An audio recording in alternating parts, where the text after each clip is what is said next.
Hey guys, welcome to another episode of A Journey to Identity. I hope everyone is having an amazing day on today. How's everybody feeling? Is everybody having a good week? Listen, we are vastly approaching Thanksgiving. I don't know about you guys, but Thanksgiving is like one of my favorite holidays. Some of these traditional foods that I'm going to eat on Thanksgiving, I don't eat these foods all year long. So I don't know about y'all, but I'm pretty excited. I'm definitely excited. But not just for the foods. I love Thanksgiving. It's definitely a time to be able to come together and like everybody don't have an opportunity to do family all the time. Like some people live far away. Some people are in different states, or some people's family just don't come together outside of holidays.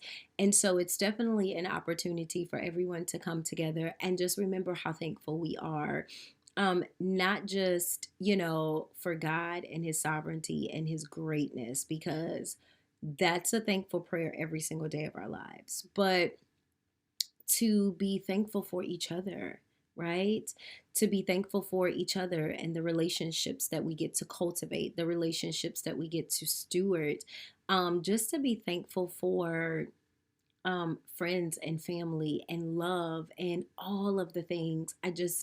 I love, love, love Thanksgiving. It is absolutely one of my favorite holidays. And I still have my fall things up because I am so loyal to Thanksgiving that I don't even want to like break tradition and put my Christmas stuff up before Thanksgiving come. Although I am very tempted. Can I just be very clear?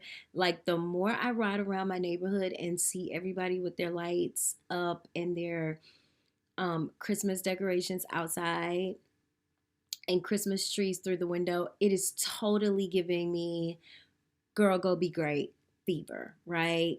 Go be great with them Christmas decorations. Like go do it. Like I can feel it in my bones, but I am literally trying to hold out because I absolutely want to keep the fall stuff up for as long as I can, I guess. But yeah, Thanksgiving is definitely that holiday for me. A lot of people who know me know that I love to do big things for Thanksgiving. Decorate. I normally do dinner at my house, and family comes and friends come. And so we've had transitions, within the last 2 years with Thanksgiving. Still able to do Thanksgiving at my house on last year, and I had my family to come. But this year's different, and it was definitely a hard transition for me. And so because I'm so transparent, right? I get to share this journey with you, and it kind of leads me into what I'm going to talk about today, which is letting go. Um, but it was kind of a hard, it was kind of hard for me, right? Because I love this holiday so much, and I love all of the things that it brings. And because like Christmas was not really a holiday that we did at our house all the time, right? So we would, of course, open gifts here, wake up here, open gifts here, decorate here, do all of the things. But more so, we would always go to family's house.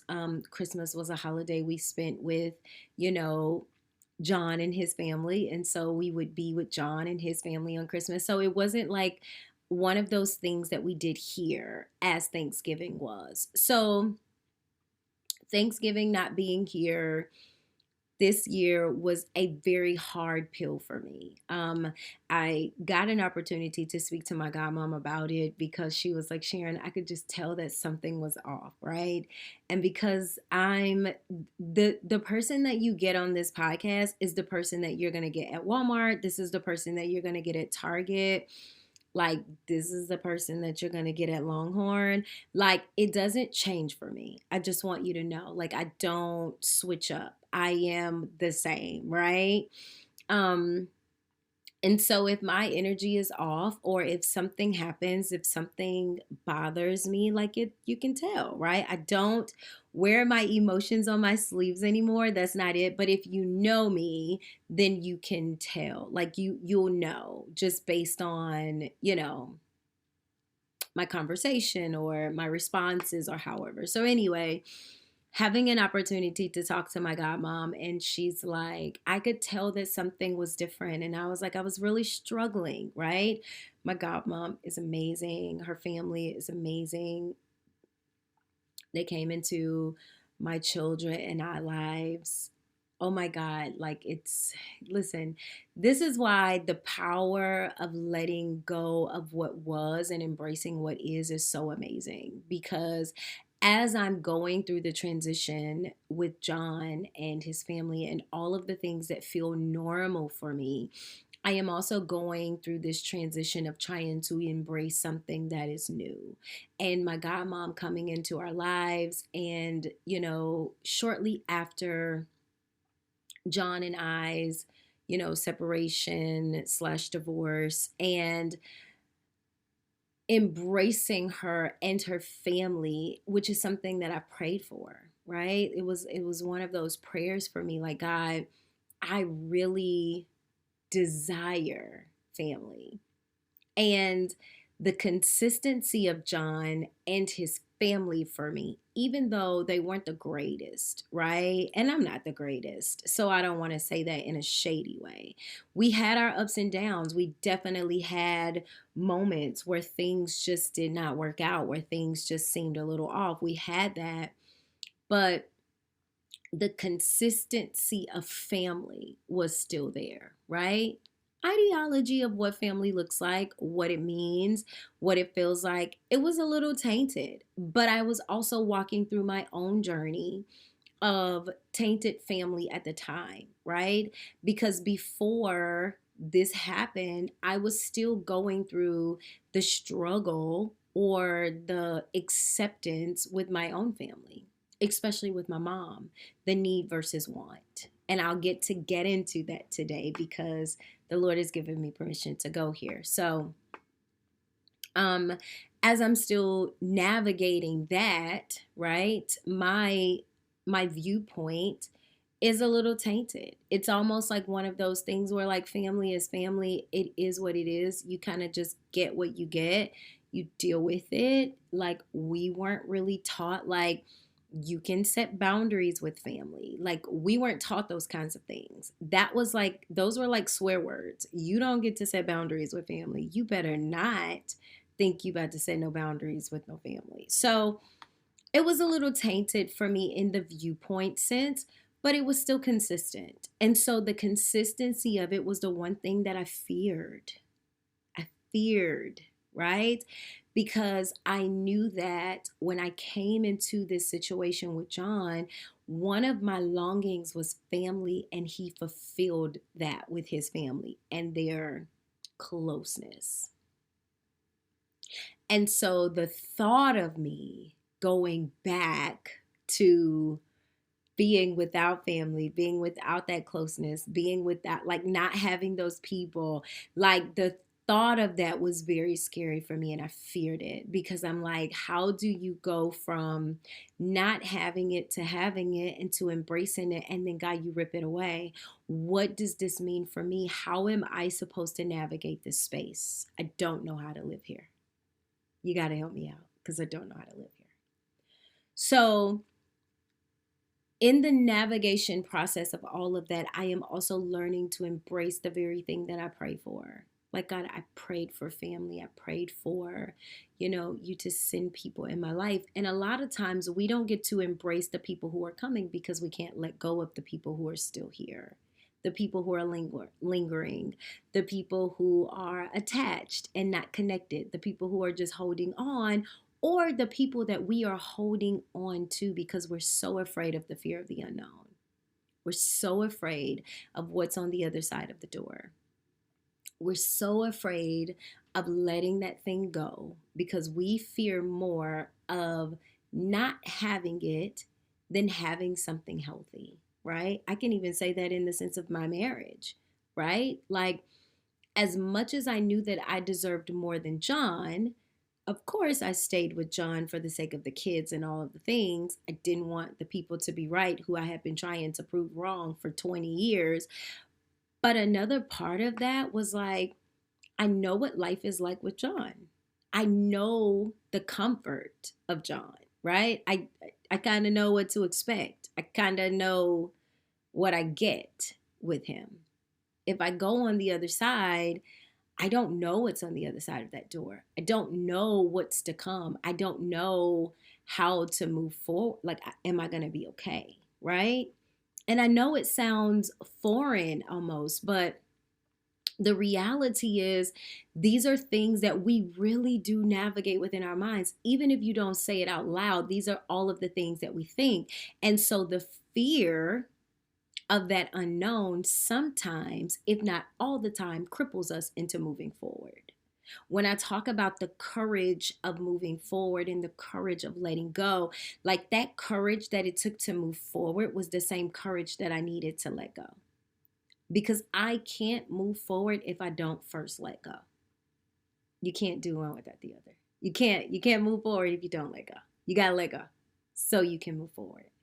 Because then you're moving forward freely and clearly, and you're able to do it without an unnecessary attachment to anything, right?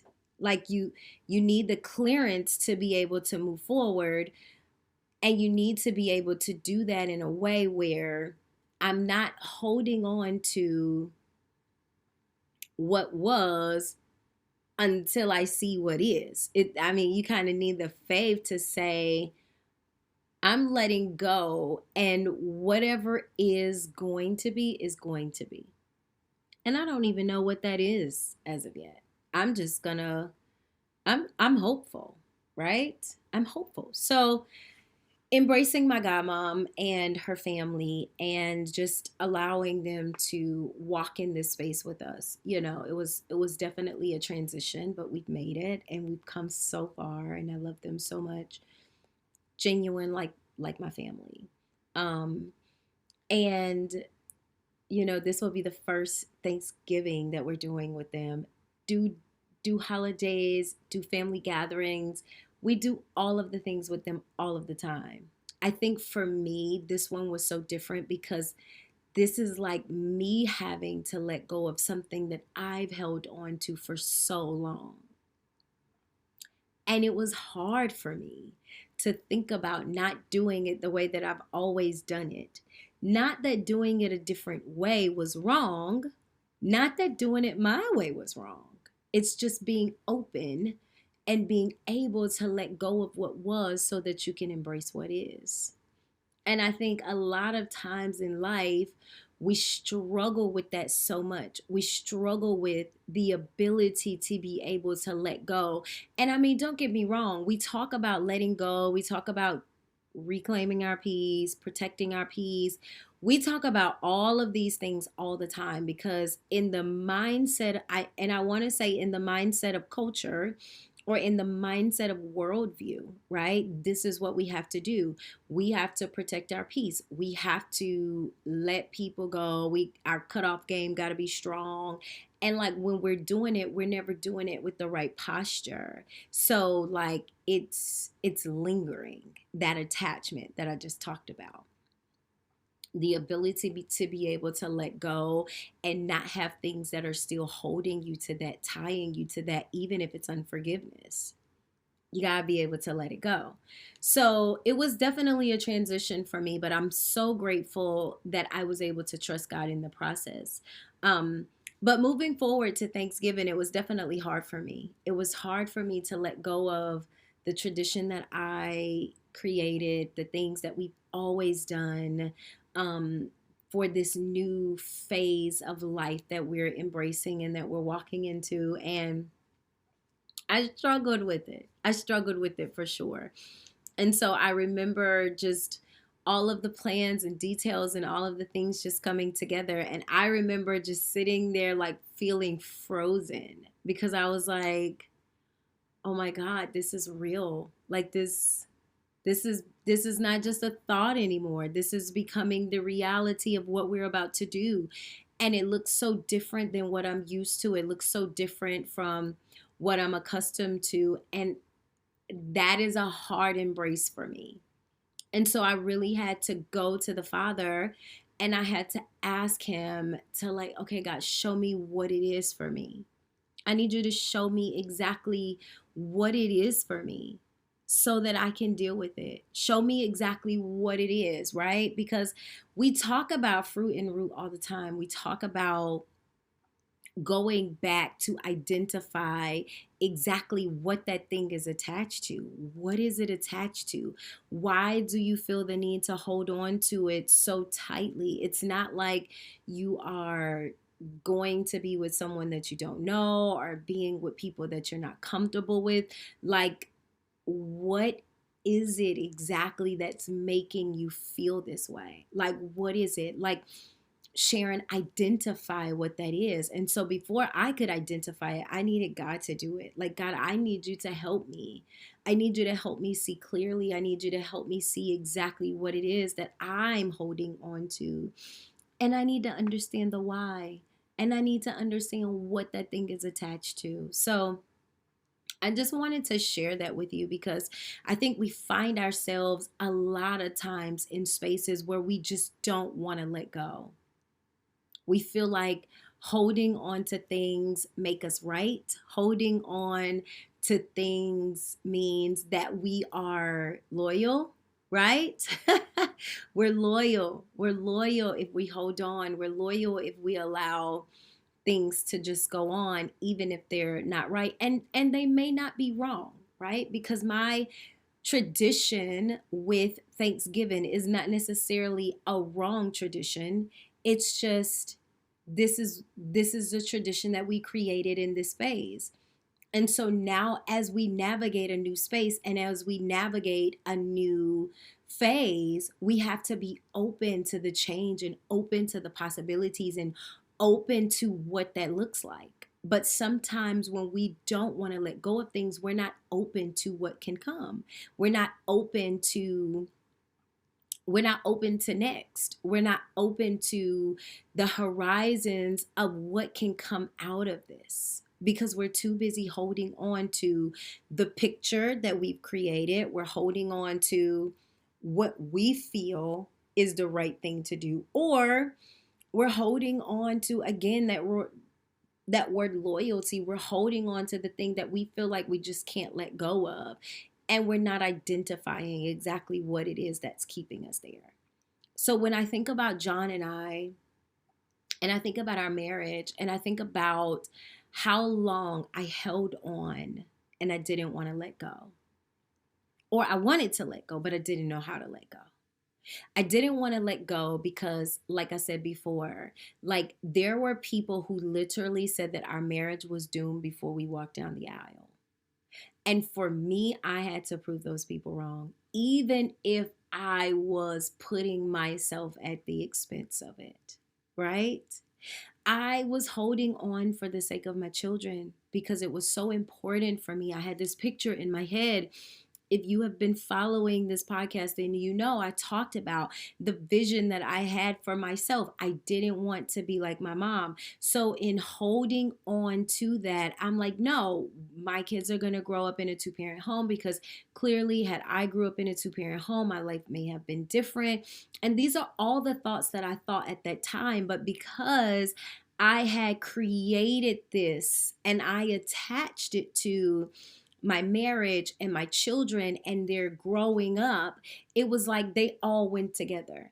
So even if I feel like, okay, well, I actually turned out okay, even though I grew up in a single parent home, like the other part was, but you had to go through a lot of things to get here. And if your children don't have to go through that, then you don't want them to. And like clearly, you want them to be able to grow up in a two-parent home because this is what this is what you wanted for them. Like this is what you wanted for them, so you want that to happen. So if I think about it from that perspective, right? Um Proving people wrong for the sake of my children and for the picture that I had created for myself, but then also for the fear of I am so comfortable with John. John and I were together for almost 20 years, right? I met this guy in high school, and now clearly I am halfway through my 30s. That's a long time to be with someone, to for somebody to see every part of you. The the gained weight part, the lose weight part, the gained weight again part. um, every part of not just your body, but even every part of who you are. They get to see all of the things about you. Um, and you gain a sensibility of comfort. Like it's almost like stagnation, right? We don't always become stagnated because we just want to be stagnated. Sometimes we become stagnated because things get comfortable, right? And we don't have to work hard for those things that become comfortable. It's like sometimes comfort comes easy and it's not uncomfortable and it's not discomfort, and we don't have to work hard for it. It doesn't have to be anything excessive. And so because of that, what happens? We just kind of stay there. Think about on a job and how you can find yourself doing the same job for so many years. Doesn't mean that you're happy on the job. Doesn't even mean that you love the job sometimes. Because I know for me, and I can speak to so many other people who I have encountered who have said, I don't really love my job, but it pays the bills. I don't really love my husband, but together we function and we keep the house going and we get the bills paid because right now neither one of us can live on our own. Like these are the things that we find comfort in.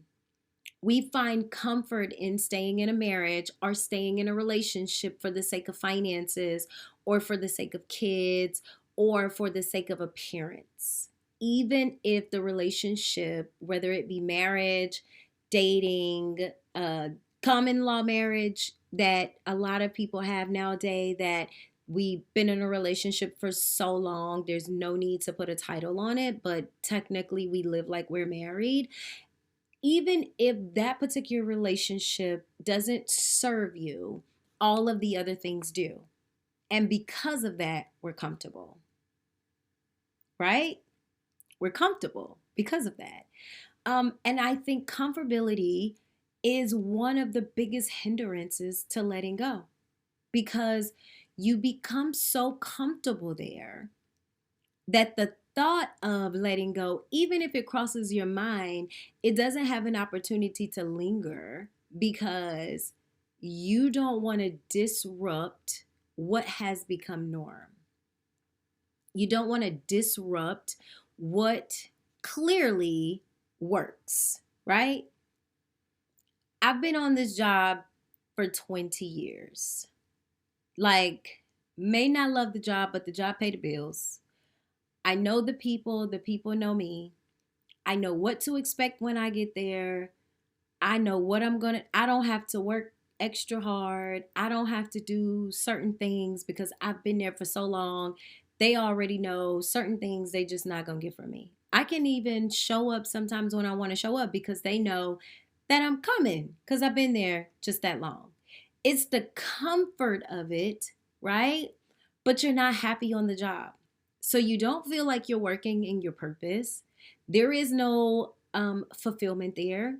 You don't wake up every day ready to go to work, ready to work this job, ready to do the thing that you feel like you've been purposed to do. You get up and you go to work and you pay bills because that's what you got to do.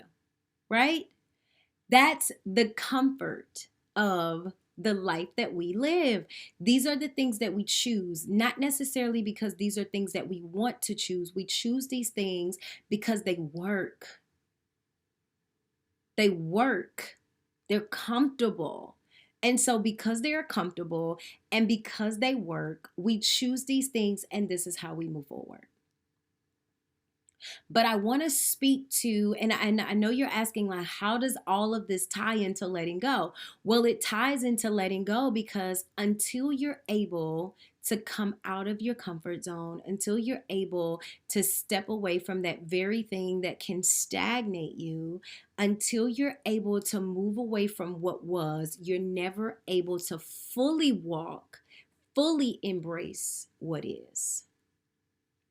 I know it sounds simple. It's almost like one of those things where no, It's not that big of a deal. Letting go is not that hard. I can easily let go. But the reality is that it's way harder and way more complicated than we think. And even if we feel like we've let go in one area, we can find a way to justify it in another. I'll use relationships for an example. Clearly, we can find ourselves in relationships. This can be with family, this can be with your spouse, this can be with in laws, this can be with friend groups, this can be with whatever, right? And you can find yourself in this relationship with people. And you can know within yourself, you can know deep within that this is something that you need to let go of. It doesn't work. You need to let it go. It's not serving you. You need to let it go. And when I say these things, I am all for marriage, okay? I am pro marriage. I am pro don't give up, okay? Clearly, my almost 20 years in the game proves that I am not out here saying throw in the towel, because that is not what I'm saying. Please don't misinterpret that on this podcast, okay? Because I'm not saying, oh, you didn't put the cap on the toothpaste? Clearly, we're not supposed to be together. I'm out. That's not what I'm saying. So please don't. Please don't. I had to throw that out there because that was my disclaimer. Please don't take that, right? But what I am saying is, you know within yourself. I don't have to tell you. Nobody else has to tell you. You know within yourself if you're in a relationship that is not bringing out the best in you. It's not cultivating the best in you. And you have more days of hurt than you do of happy. You have more days of hurt than you do of growth. You have more days of giving than you do, like you're constantly giving, not in a sense of unselfishness, but almost selfishness, because you're giving so much of yourself for the wrong reason. My bishop did this Bible study teaching. I wish I had the paper in front of me, and I don't want to stop to go find it, right? But he did a Bible study teaching, and he was talking about the value, which are all things that I talk about. Listen, can I just say, like, let me put out this disclaimer, because I talk about my church or my bishop like every podcast, period.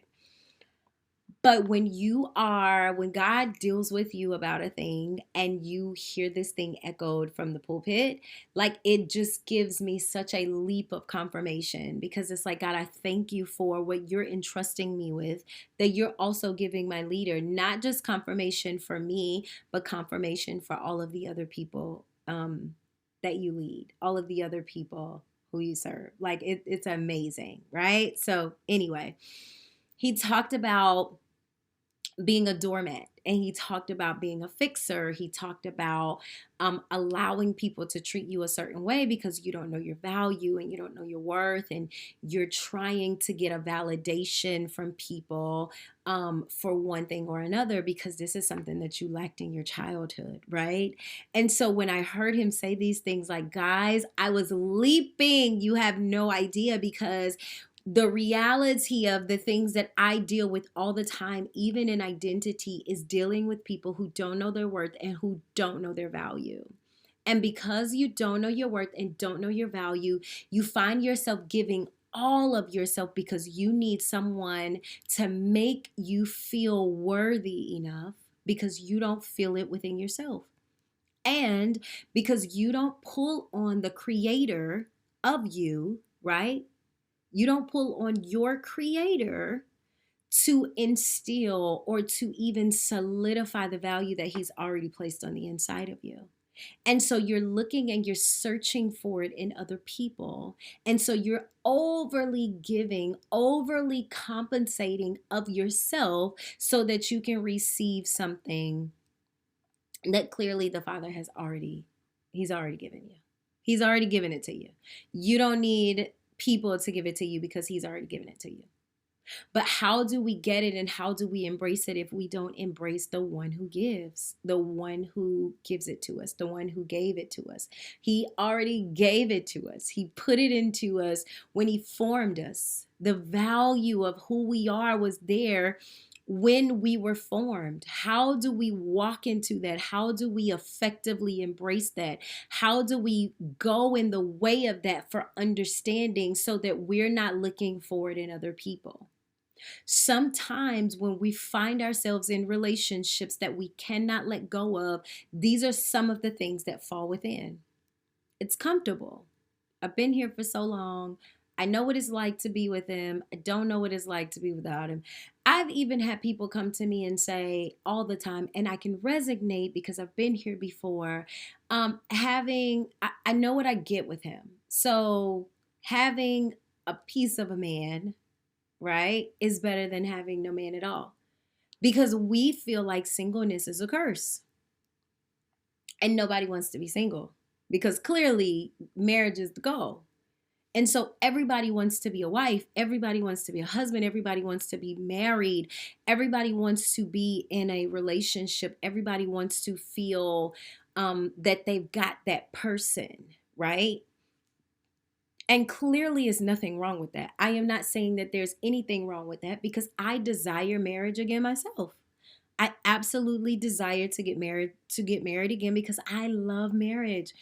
I love togetherness. I love what it represents. I love to walk around here with my purpose partner and we serve God together like kingdom marriage, kingdom relationship, our individual purposes coming together to create the purpose that God has created for our union. I love that. And so I absolutely want it again. So I'm not saying that there's anything wrong with it. What I am saying is marriage is not the goal. It's not the goal to get in relationship with someone or to be in relationship with someone just so that you can feel the things that you clearly need to know about you before you get in it. I'm going to say that one more time for the people in the back. You getting in a relationship so that you can feel the things about you that you already need to be aware of, that you already need to be solidified in, that you already need to be valued in. These are things that you need to know about you before you get in a relationship. Because if you get in a relationship and you are depending on that particular person to be able to do that for you, or that relationship to do that for you, you're always going to find yourself in a place of holding on to it because it is doing something for you and you clearly may need to let it go, especially if it's not serving, right? I want to give this example because this was something that the Lord did for me with my mom. So I've talked about my relationship with my mom on this podcast several times. And I'm so grateful that I love my mom. I honor my mom because this is what the Bible requires. And I learned that honoring my mom wasn't honoring her because she's great. It wasn't honoring her because she did everything right. It was honoring her because this is what the Bible says. It was honoring her because I now have an understanding, right? I haven't always had this understanding, but I now have an understanding that my mom was used as a vehicle for me to be here. The Lord needed her to bring me into this earth, and she did exactly what he needed her to do. And because I understand that, I honor him and I honor her and I honor her place in my life as my mother. Even if she don't do the things right, because none of us are perfect, right? Even if we don't have the best of relationship, it was my job to honor her. And there was a season when we walked through where my mom and I didn't even really talk, but I honored her because that's what I was supposed to do. Not saying that today, right? We're okay. Okay. I have to just throw that out there because when you start talking about things, people like automatically assume. I just want to go ahead and clear the air. You don't have to search. You don't have to search for anything. Okay. It's all going to be here on this podcast. So anyway, there was a season where I walked in my life where I was really struggling with my mother because I wanted a relationship with my mom so bad. That, guys, I was willing to do whatever. So I became the helper for my mom. And I did all of the things for my mom. When I say I did all of the things for my mom, I made my mom almost helpless. Like, I literally enabled her in her ability to grow and in her ability to be better because I was always stepping in for her. She would text me, I need, I would answer, I got you, right? Whatever it was, I would do it for her. Even if it meant a sacrifice for me, I would do it for her because I needed her to know and I needed her to see, like, Mom, I love you and I want a relationship with you. And so I am doing all of these things because I need for you to see that. And I need for you to see that I need you. And so we had a situation that happened when we went out of town. My entire family went out of town. And in the midst of us being out of town, there was a situation that transpired that I don't have to discuss. But there was a situation that transpired, and the Lord gave me the greatest revelation that He's ever given me in all of my days. He clearly distinguished the difference between the need and the want. Sharon, you don't need your mother. I want you to see where you are. It's not because of who she is, it's because of who I am. Listen, I want you to understand the clear distinction, excuse me. I need you to see the clear distinction. I don't know why that word is trying to stump me. I need you to see the clear distinction, thank you, right? Between the need and the want. Sharon, you don't need her, you want her. And there's a difference. And I can promise you, until God gave me that revelation, I served her from a place of need. But this is my mom. I need my mom to be a part of my life. This is my mom. I need my mom to want to be in relationship with me. This is my mom. I need my mom to be a part of my children's life. This is my mom. I need her. But clearly, God was distinguishing the difference between the need and the want. And when He brought this revelation to me, it hit me in my face like a hard punch, right? It was almost like, okay, so I know we don't do this in today's day, right? But back in the day, right? Back in the day, I'm not a kid anymore, but some days I sit and wish I was a kid again, right? Okay. So back in the day, uncles and dads would punch the boys in the chest, right? Not like to knock the wind out of them, but to, yeah, sit down. Boop. Y'all remember that back in the day? We don't do that no more because, times is different. You punch somebody in the chest nowadays, CPS gonna be at your door next day. I'm just saying, right? Times are different. But back in the day, when uncles and dads and like they played around like that, or like if you did something, they would just punch you in the chest and sit you down. I just wanted to bring that analogy to that is how I felt when the Lord hit me with that. I felt like I got punched in the chest and it pushed me all the way back in my chair and almost knocked the wind out of me. And I had to sit there and I had to take it in, right? Catch my breath. Because it was one of the greatest revelations. The Lord is like, Psalms 27:10 is not in the Bible because I ran out of space. When your mother and father forsake you, then the Lord will take care of you, honey. I have taken care of you. Who you are today is not because of your mother. So you don't need her to be a part of your life because you're going to be okay if she's not. Because you are already okay for all of the years when she hasn't been there. Think about the things that you do for your mother. Clearly, if you're doing all of these things for your mother, then where is the need, right? Because these are the things that the roles would be reversed. You want her. And it is okay for you to want her as long as you understand that your want and your need is different. It was one of the greatest revelations, y'all. And it brought me even to a space of need and want in my life in general, right? The things that sometimes we believe that we need, right? The, the, clearly, the Bible says that the Lord would supply all of our needs according to his riches and glory, right? And so a lot of times we take that scripture and we're like, okay, God, if you're going to supply all of my needs, then these are the things that I've lived on. So these are needs. And the Lord is like, no, because all of those things that you lived on weren't things that you needed. Here are the things that you needed, and these are the things that I'll supply. But if you didn't need all of those things, then clearly I'm not going to supply your wants, right? Doesn't mean that he doesn't. Let me be clear. But I'm just trying to make a point here. So it was that clear distinguisher for me when the Lord showed me the difference.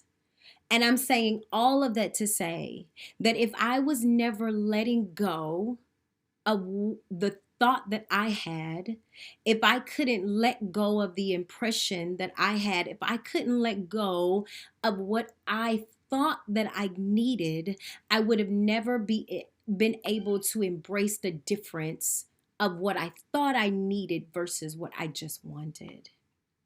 And so, a lot of times when it comes to things in our life, we have not clearly made that distinguisher, right? I don't let go of this because I feel like I need it. But the difference is, I don't necessarily need it. I just want it. It's comfortable. It's a place of comfort for me. It makes me feel good. Or the fact that I know that he's here or she's here, if I have guys who watch the podcast, the fact that I know that this individual is here, I don't have to worry about, like, if they're not here, what would it be like? Like, I don't like to sleep alone.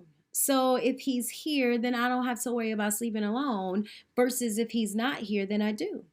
Right. And I do it a lot in relationships because I feel like relationships are like they're so keen in this, right? Because not just relationships with man and woman, relationships even with friends. I have a toxic friend and I know that they're toxic. But my loyalty to this friend, right? My loyalty to this friend or and you guys could probably hear my dog in the background. Okay. So, yeah, my loyalty to this friend or my even longevity.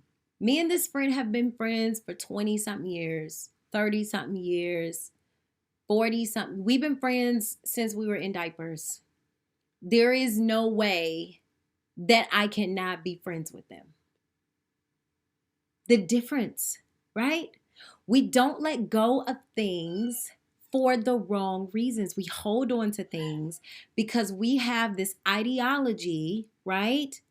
We have this thought process of we would rather hold on to things even if they don't serve than to let go because we don't know what's on the other side.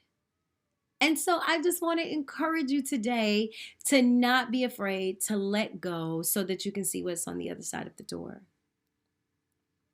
Because clearly there are things on the other side of the door that can benefit you in ways that you didn't even understand. Letting go of the past and not allowing the past to be the reason that you can't move forward in your future. We talk about when you can't let go of what was, it's hard to, when you can't let go of what is, it's hard to embrace. No, I'm sorry. If you can't let go of what was, it's hard to embrace what is, right? You can't get to the other side of it. When you're holding on to your past and you're allowing your past to rob you of your future, you're holding on to what was. You can't even move forward in that because you're too busy stuck in the place of where you've been your whole life. Like, this is what happened to me in my past. This is how people fall into the victim mentality. This is where I've been in my past. This is what happened to me. I was molested. I'm just going to use that for an example, right? I was molested. And it happened to people. Absolutely happened to people. And I am not here to take away from that experience from anybody, never to invalidate that feeling because it has happened to people, right? But because it happened to me then, today I still live in bondage because of it. And so I don't trust people. And I don't trust people with my children. And I don't want to be around people because of what happened to me. And I'm angry because this happened to me. And I'm mad because this happened to me. And I feel like life failed me because I went through that. And then I went through something else. And then I went through something else. And in your mind, all of these things can be true, right? So in therapy, what we do is we identify what these things are. It doesn't mean that what you feel is not true. It only means that what you feel is not the end of the story for you. It doesn't take away the fact that it's true, but it definitely means that just because it's true doesn't mean that this is it. That this is not the end. I don't have to live here because this is what happened to me. Yes, life was unfair. Uh, Probably 97.5% of the world can say to some degree that they feel like life was unfair to them and that life served them a bad hand in whatever capacity that looks like for them. It doesn't mean that it may not be true for them. So it's not an invalidation of it. It just means that it doesn't have to be the end of your journey. Just because that is your perspective, just because you feel like life was unfair. How do we move forward? How do we get to another side of it to where this side is no longer holding me captive? It's no longer hindering me, and it's no longer making me feel like I don't deserve a better life. Because you do, right? So even holding on to the past can be crippling. So if we hold on to the past and we don't let go of the past, then it cripples us from moving forward in our future. If we hold on to relationships that don't serve us, whatever capacity that is, then we miss out on relationships that do. I tell, like, even for myself, right? You have that loyalty to friend groups, and you may be friends with someone forever, and you can see the benefits of the friendship, but then you can also see the other parts of the friendships that just don't serve. And so you can look at it like, I can see all of these things within this friendship, but we've been friends for a long time. Like, our kids play together, or our kids are in college together, or, we are best friends, our kids are best friends, and now their kids are best friends. Like, whatever the dynamic may be, right? Even if you know that this relationship is not good for you, all of these factors keep you in a relationship that you know clearly is not good for you. And because we know of loyalty and we've been friends forever and all of these things tie us together, and we may as well just keep going, but I don't trust her, or I don't want to tell her things, or I'm not sure if I can invite her around certain people, or whatever the case may be. Like, whatever the case may be, if we're not willing to let go of things, right? We will miss out on, okay, God, if I let go of this relationship, my fear more so is not having that person than the things. I don't even think of, and here's another factor. We don't think about the benefits of letting go. We always just think about the negative parts of letting go, right? So, for example, the negatives of letting go is, if I let go, I'm going to be by myself. If I let go, I'm not going to have anybody. If I let go, then my children don't grow up in this two-parent home. If I let go, then I'm going to be sleeping alone. And clearly, I don't want to sleep alone. If I let go, then I'm going to be by myself. If I let go, who am I going to call on? We think about all of the negatives to letting go. We never think about the positives. If I let go, how do I embrace this freedom? If I let go, what about the weight that comes off? Like, if I let go, what about the people or the person that God will send in the place of it? Like, because God is so intentionally strategic, right? He could be holding things from us because we're trying to take the wrong people. And when we're clear in our let go, not cut off process, right? I have to be very clear in that, because sometimes we cut people off and it's not a healthy cutoff, right? We out here just cutting people off because we protecting peace and all of the things, and it's not healthy. And so we're not letting go. We're just moving to the side. But the line of unforgiveness, the line of hurt, like all of these strings, right? I want you to visually see yourself in this thing, and then all these strings that are still attaching you to it.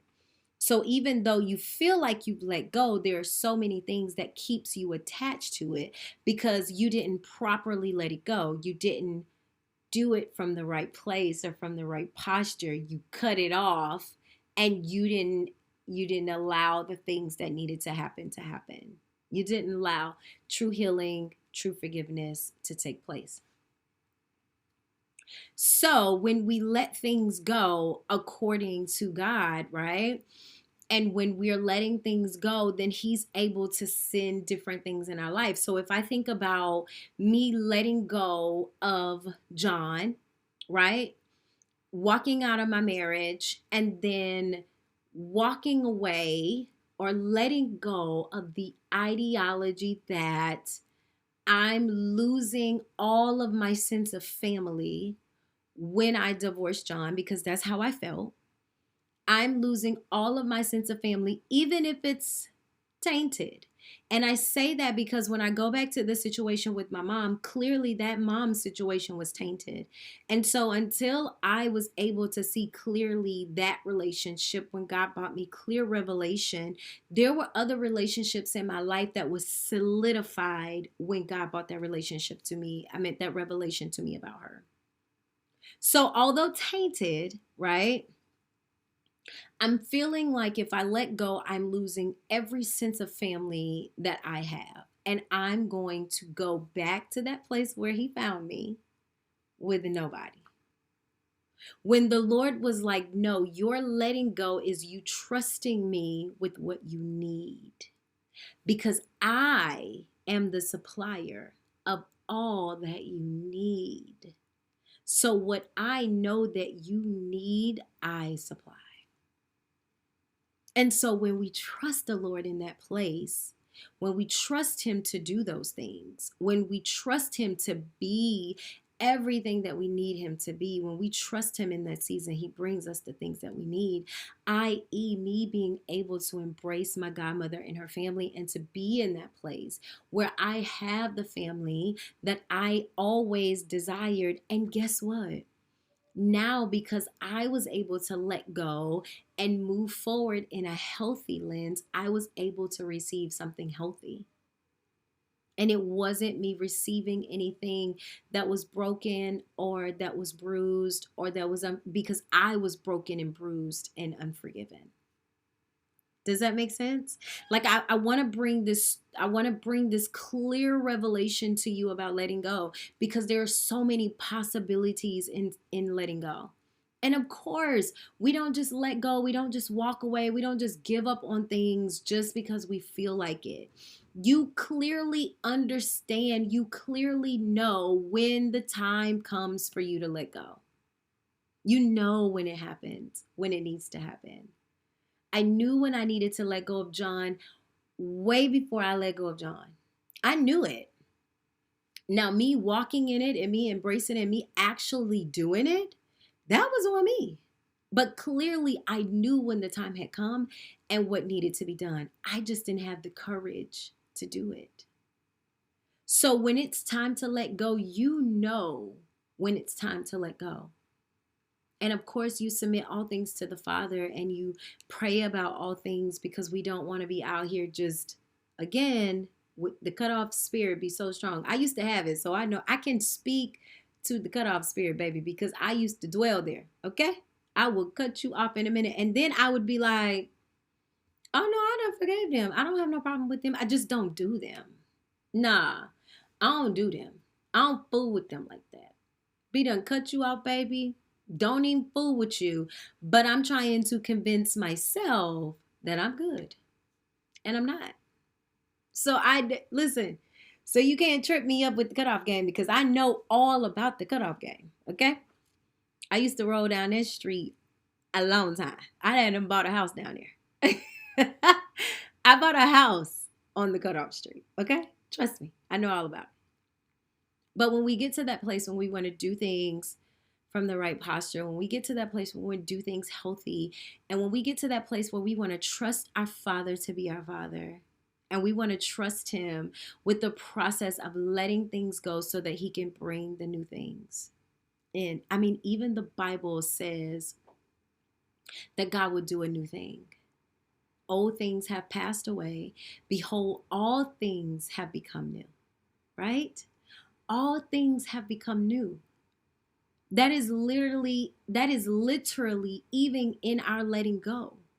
We let go of the things that are old and believe, trust, and embrace the things that God bring in that are new.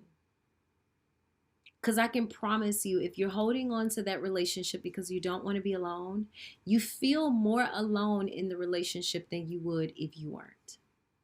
Been there. Don't want to be by myself.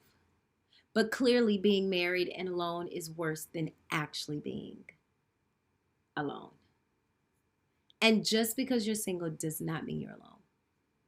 And it took me being single for me to really understand this, right? Because I have been married for so long, I couldn't see the other side of it. So clearly I could say it, but until I could actually walk in the seat of it, I couldn't really validate it. But I can validate it today because I know what it's like to be single. I've been single going on 5 years now. I know what it's like to be single. I mean, like unmarried. Let me say it like that. But I know what it's like, right? And so I know how different things can be, but I also know how free I am. I'm so free. Listen, and I'm not saying it because I'm trying to gas you up, because I ain't trying to gas you up. I'm not trying to gaslight you. I'm not trying to rage bait you. Listen, I be trying to think of all the terms my daughter be saying sometimes, because I be like, Jayla, what does that even mean? I don't even know what that means. I'm not trying to do any of those things. I just need you to know that you can feel more secure in your singleness than being in the wrong relationship with the wrong person. And be okay in that season until God brings you into a different season. Because you don't have to not desire. Doesn't mean your desiring is wrong. It just means if you put your desire over what God has for you and you're not able to let go of your own desire, let go of your own thought, for His desire, for His will for your life, then you miss out on the possibilities of what He has for you. Because that can clearly even come to our own plan, purpose, destiny, and will for our lives. We can want to do all of these things, but clearly, if we don't submit it to Him, then we miss out on all of the things that God wants to do through us because we're not open and we're not available. I promise you, I don't sit in the seat of expertise. I sit in the seat of I have and still navigate these very things. And if I'm navigating or have navigated, then I know that there is someone who can benefit from it. We have to let go of what was so that we can embrace what God has for us. We have to be able to let go of things that don't serve us and that don't make us better. When I say serve us, right, I don't mean serve in like one capacity. I mean, if it's not growing up, if it's not maturing us, if it's not cultivating us, if we're not becoming better from it, then it is literally like a dead root. Or it is seeds being planted on roots that are dead or dead seeds. I don't even know if seeds can be dead. Agriculture ain't my thing. But I think you get what I'm trying to say. It's not growing. If it's not growing, if it's not making you better, if it's not cultivating something inside of you, if you're not becoming better because of it, it's not serving you. And of course, you becoming better is your responsibility. We dare not put that on anyone else. You becoming better is absolutely your responsibility. But if you are not becoming better, then it may not be serving you. And it may be time to let go. Okay, that's all I have for today. Listen, I love you guys for real. Thank you guys so much for always tuning in. I appreciate you guys so much. Keep leaving the comments. I love them. Um, and again, thank you for just being a part of my journey to identity.